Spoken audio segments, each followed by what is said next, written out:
Good morning student. आज हम पढ़ेंगे पाठ 18 बर्फ़ की सड़कें। चैप्टर 18 है लद्दाख। ठीक है, बर्फ़ की सड़कें लद्दाख। आइए बच्चों, सबसे पहले हम पाठ परिचय करते हैं। ठीक है, बर्फ़ की सड़कें लद्दाख। इस पाठ में पर्वतीय स्थल के बारे में बताया गया। लद्दाख जो भारतीय सीमा में आता है और ये प्रकृति का यहाँ एक अद्भुत छटा है। कहीं ऊंचे ऊंचे पहाड़ों के रूप में, हरे हरे मैदानों के रूप में, कहीं गहरे नीले विशाल समुद्र के रूप में, तो कहीं निपट बर्फ से ढका दुर्गम पहाड़ों के रूप में प्रकृति हमें अपनी ओर आकर्षित करती रहती है। प्रकृति के इस आकर्षित रूप का एक रूप है लद्दाख, जो बर्फ़ से ढका हुआ है और इसकी सड़कें बर्फ़ से बने हुए इतनी खूबसूरत हमारी प्रकृति है और वो अपने विभिन्न रूपों में हमारे सामने हमेशा प्रस्तुत रहती हैं और हमें अपने ओर आकर्षित करती रहती है। इसी आकर्षण का एक केंद्र है लद्दाख। लद्दाख का बर्फीला रेगिस्तान रोमांच व जिजीविषा का प्रेरणादायक संगम है। बच्चों, यदि आपको लद्दाख जाने का अवसर मिले तो आप वहाँ जाने के लिए क्या क्या तैयारियाँ करेंगे? हर पाठ का एक उद्देश्य होता है। प्रस्तुत पाठ के माध्यम से लेखक ने क्या बताने का प्रयास किया है? पाठकों के मन में इस पाठ के माध्यम से किस उद्देश्य की पूर्ति करनी चाहिए?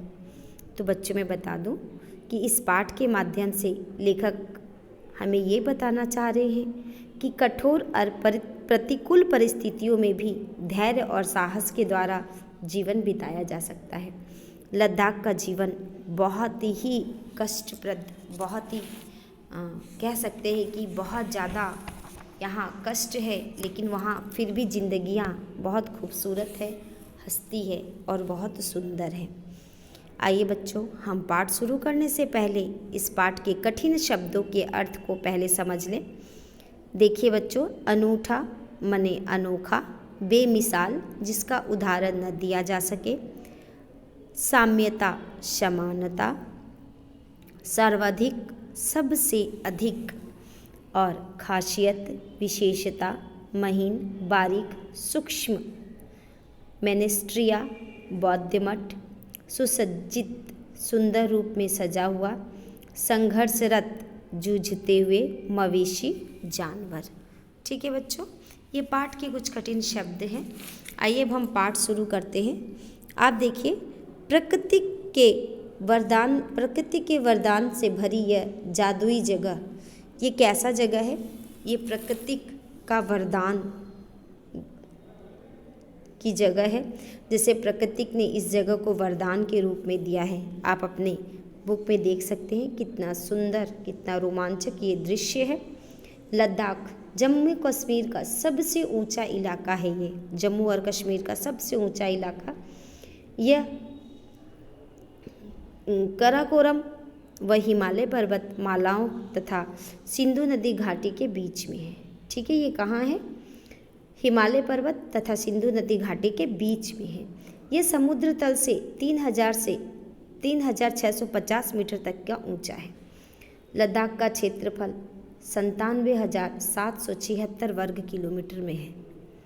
इसके उत्तर में चीन तथा पूरब में तिब्बत की सीमाएं हैं।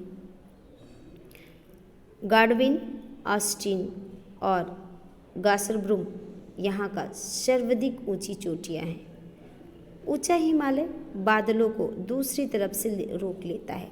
पर्वत पहाड़ी चोटियाँ इतनी ऊंची हैं कि जो बादलों का घेरा पर्वत के उस तरफ नहीं जा पाता, वो हमारे देश में ही रह जाता है।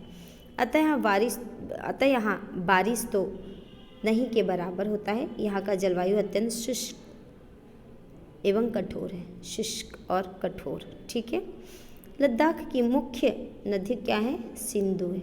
शुष्क यानी सूखा हुआ। ठीक है, और बहुत कठोर है। कठोर यानी बहुत ज़्यादा ठंड आप कह सकते हैं।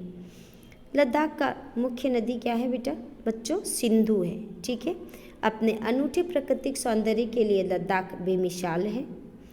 ये जो प्राकृतिक सौंदर्य है लद्दाख का, ये पूरे विश्व में जाना जाता है। लद्दाख में बौद्ध धर्म की स्थापना दूसरी सदी में ही हो गई थी, इसलिए यहाँ छोटा तिब्बत भी कहते हैं, इसीलिए इसे छोटा तिब्बत भी कहते हैं। लद्दाख में बौद्ध धर्म की स्थापना हुई थी, इसलिए इसे हम छोटा तिब्बत कह सकते हैं। जिले की राजधानी एवं प्रमुख नगर लेह है। इसकी राजधानी क्या है? लद्दाख की राजधानी क्या है? याद रखिएगा, लेह। ठीक है, इसके उत्तर में काराकोरम पर्वत तथा दर्रा है। कारगिल के क्षेत्र का दूसरा महत्वपूर्ण जिला है। ये कारगिल क्षेत्र का दूसरा महत्वपूर्ण जिला है। कारगिल आप जानते होंगे, कारगिल बहुत फेमस है, कारगिल का युद्ध हुआ था। दोनों जिलों की आबादी कमोवेश एक ही जितनी है, 1.5 लाख के आसपास है। कारगिल की आबादी में मुस्लिमों की प्रतिशत 80% के ऊपर है। और लेह की आबादी में बौद्धों की अधिकता है। याद रखिएगा, कारगिल में मुस्लिम है और लेह में बौद्ध आबादी अधिक है। लेह जाने के 2 रास्ते हैं, एक श्रीनगर से, दूसरा मनाली से। लेह हम 2 तरह से जा सकते हैं, एक श्रीनगर से भी जा सकते हैं, दूसरा मनाली रास्ते से भी जा सकते हैं। दोनों रास्ते जून से नवंबर तक ही खुले रहते हैं। साल के बाकी समय में वायुमार्ग की ही एकमात्र रास्ता होता है। ये बहुत कम समय तक खुला रहता है, जून से नवंबर तक, बाकी ये बंद हो जाता है। सिर्फ वायुमार्ग के द्वारा हम इसे यहाँ जा सकते हैं। मनाली में लेह का रास्ता बर्फीला रेगिस्तान से होता हुआ जाता है। वहीं श्रीनगर का रास्ता अपेक्षाकृत हरा भरा है और यह रास्ता कम रोमांचक है। देखिए, वो हरा भरा है और अपेक्षाकृत कम रोमांचक है, लेकिन अपेक्षाकृत अधिक खूबसूरत है, सुंदर बहुत है। लेह का केंद्र बनाकर लद्दाख को 4 भागों में बांटा गया। अगर हम लेह को केंद्र बना दें तो ये क्या 4 भागों में बढ़ जाएगा। वे हैं नुब्रा, कारगिल, जास्कर और पेंगांग। ठीक है, लद्दाख की अधिकांश जनसंख्या घुमक्कड़ है।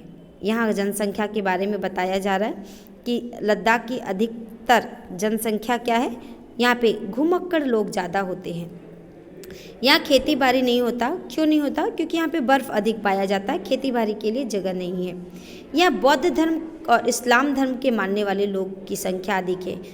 ऑब्वियसली यहाँ पे बौद्ध लोग हैं और मुस्लिम हैं, तो यहाँ पे बौद्ध धर्म और इस्लाम धर्म को मानने वाले लोग ज़्यादा हैं। ऐसा प्रतीत होता है कि सर्दियाँ लद्दाख के बदल कर रख देती हैं।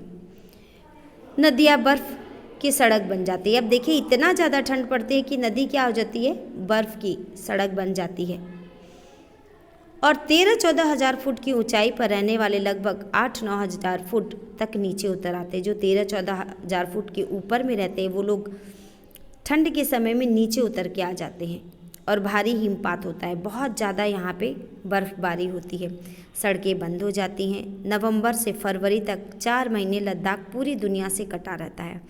आप सोच लीजिए कि 4 महीने लद्दाख से कोई नहीं जुड़ा होता, ये पूरी दुनिया से अलग हो जाता है। पहाड़ों को पार करना असंभव हो जाता है, पूरा पहाड़ का बर्फ़ बन जाता है जो संभव नहीं होता जिसे पार करना।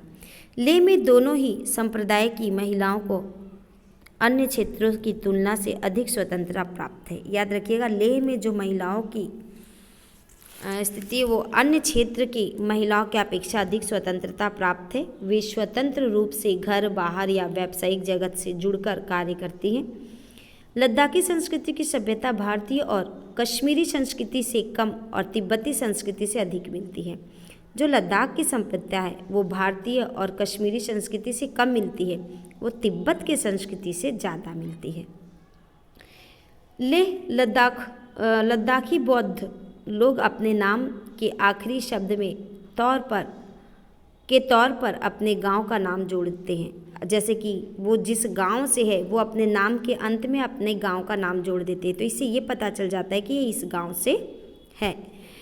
बौद्ध समुदाय में महिलाओं की स्थिति बेहतर, मेहनती, श्रमिक की होती है। जो बौद्ध महिलाएं हैं वो बहुत परिश्रमी और मेहनती मानी जाती हैं। समुदाय और बौद्ध लामाओं की संख्या सर्वाधिक है। जो संन्यास प्राप्त कर लेते हैं। अब देखिए, समुदाय में बौद्ध लामा जो हैं उनकी संख्या अधिक है क्योंकि वो लोग सन्यासी बन जाते हैं। खेती और बाजार हाट का ज़्यादातर काम महिलाएं ही संभालती हैं। वे बेहद शांत और अंतर्मुखी होती हैं। इनकी महिलाओं की बहुत खासियत है कि ये बहुत शांत होती हैं और ये अंतर्मुखी होती हैं। लद्दाख में कई बार कई दिनों तक बिजली नहीं आती। दूर के जगहों जैसे कि नुब्रा तथा जास्कर इत्यादि में फ़ोन काम नहीं करते। लद्दाख के पिछड़ेपन में उन्हें भूगोल से अधिक उनकी उपेक्षा का योगदान है। वहाँ के स्थानीय लोग बड़े ही भले और मददगार होते हैं। बच्चों, ये जो लद्दाख की ज़िंदगी है, यहाँ पे बिजलियाँ बहुत जाती हैं और वहाँ के लोगों का ये आचरण है कि वो एक दूसरे के साथ सहयोग से रहते हैं। जहाँ पे संयोग की भावना होती है, वहाँ पे परिस्थितियाँ कितना भी विषम क्यों न हो, सब कुछ आनंददायक हो जाता है। तो आज इतना तक ही रहेगा। नेक्स्ट वीडियो में हम आपके पूरा चैप्टर समाप्त करेंगे, अगला पाठ का समझाएंगे। तो इस पाठ में बच्चों मुख्य बात यह है कि लद्दाख के बारे में बताया गया है। अगर इस पाठ को बहुत गहनता से आप अध्ययन करेंगे तो आपको ऐसा प्रतीत होगा कि आप स्वयं भी लद्दाख के यात्रा पे निकले हैं। ठीक है, धन्यवाद बच्चों।